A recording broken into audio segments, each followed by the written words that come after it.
Risk, reward, and expectancy. In this video, you will learn risk-reward ratios, trading expectancy, break-even points. The risk-to-reward ratio shows how much money you are risking versus the potential reward on a trade. While this may seem simplistic, many traders neglect to take this step and often find that they end up with large losses.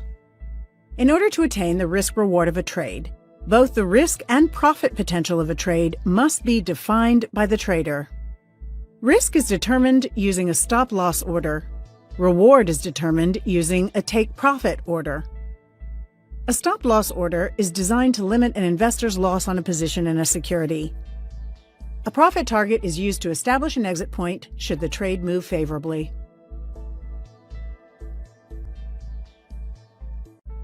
Let's say you have a possible double bottom and want to buy the euro with the following parameters. Entry level at 1.15. Stop loss level at 1.14. Take profit level at 1.1650. You are risking 100 pips to make 150 pips. That's a risk-to-reward ratio of 1 to 1.5. In other words, you are risking 1 unit in search of a potential reward 1.5 times the risk involved. The same would apply in the case of buying any other asset. Let's look at a few examples of risk-to-reward ratios. If the risk is $200 and the reward is $400, dividing 200 by 400 gives a risk-reward ratio of 1 to 2.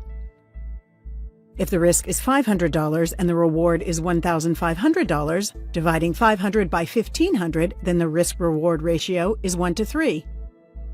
If the risk is $1,000 and the reward is $500, dividing 1,000 by 500, then the risk-reward ratio is 2 to 1. Outlining the risk-to-reward of a strategy can help traders better understand the accuracy needed, which can be used to optimize money management for the chosen trading method. Now that we understand the risk-to-reward ratios, we can discuss trading expectancy. Expectancy is the average amount you can expect to win or lose per dollar at risk. Mathematically, it is defined as the probability of win times the average win minus the probability of loss times the average loss. For example, say that a trader has a system that produces winning trades 30% of the time and losing trades 70% of the time. The average winning trade gives a profit of $1,000, while the average losing trade is $200.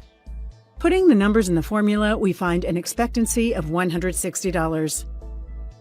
He is expected on average to make a profit of $160 per trade.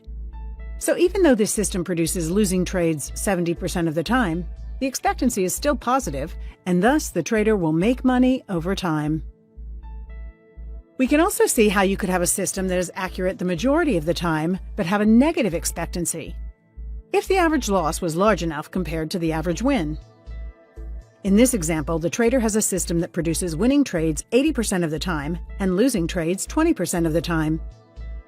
The average winning trade gives a profit of $200, while the average losing trade is $1,000.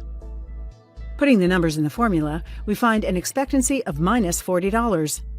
He is expected on average to make a loss of $40 per trade. Even though the system produces winning trades 80% of the time, the expectancy is negative, and thus the trader would lose money over time. Any method that has a positive expectancy will make money in the long run, while any method that has a negative expectancy will lose money. When the expectancy is 0, the trader will be at break-even. For example, using a risk-to-reward ratio of 1 to 0.25 would imply that we need 80% accuracy to be at the break-even level. That is, to have an expectancy of 0. A risk-to-reward ratio of 1 to 1.5 would equal 40% accuracy to be at the break-even level. A risk-to-reward ratio of 1 to 4 would require only 20% accuracy to be at the break-even level. The interesting thing is that most of us would feel better with a system that produced more winning trades than losing. The vast majority of people would have a lot of trouble with a low accuracy system because of our natural tendency to want to be right all of the time.